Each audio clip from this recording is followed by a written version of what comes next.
विद्यार्थ्यांनो, याच्या अगोदरच्या व्हिडिओमध्ये आपण 12वीच्या इंग्रजीच्या पेपरचं जे सेक्शन फर्स्ट आहे जे 34 मार्क्स आहे त्यामध्ये क्वेश्चन नंबर फर्स्ट ए आणि त्यामधलं B1 आणि B2 जे मिळून सगळे मार्क 16 मार्क होतात. त्या 16 मार्काचं आपण पाहिलं. आता सेक्शन फर्स्ट मधलं जे काही क्वेश्चन नंबर सेकंड आहे त्या सेकंडमध्ये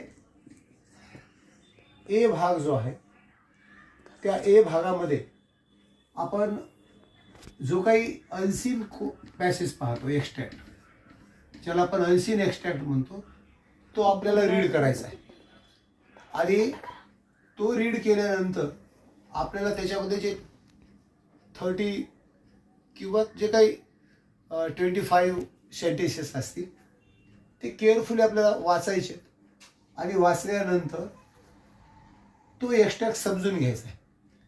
हा जो कॉम्प्रेहेन्सिव्ह हाही क्वेश्चन आहे आकलनावर आधारित, यावर सुद्धा तुम्हाला ॲक्टिव्हिटी जशा प्रकारे प्रश्न पहिल्या एमध्ये ॲक्टिव्हिटी होत्या त्याच प्रकारच्या ॲक्टिव्हिटी याही क्वेश्चनमध्ये आहेत. यामध्ये सुद्धा तुम्हाला A1 असेल जे 2 मार्काला, ज्यामध्ये तुम्हाला एखादा टेबल दिला जातो किंवा एखादा ट्री डायग्राम दिला जातो किंवा एखादं ट्रू फॉल्स विचारलं जातं किंवा अक्युरन्स वाक्यांचा आपल्याला लावायचा, तो व्यवस्थित लावायचा असेल किंवा जंबल्ड ऑर्डरचे काही सेंटेन्स असतील त्याला सुद्धा व्यवस्थित आपल्याला करायचे. अशा प्रकारचा A1 मध्ये 2 मार्क आहेत. A2 मध्ये तशाच प्रकारे 2 मार्क तुम्हाला आहेत.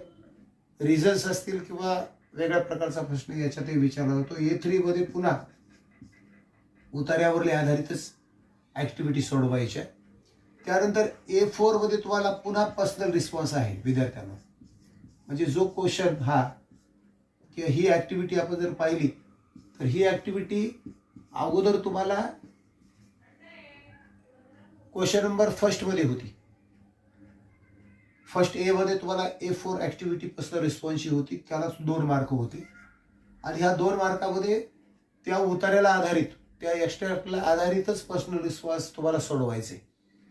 याचं उत्तर तुम्ही जर शोधण्याचा प्रयत्न त्या उतार्यात केलात, एक्स्ट्रॅक्टमध्ये केलात, तर ते तुम्हाला शक्य होणार नाही.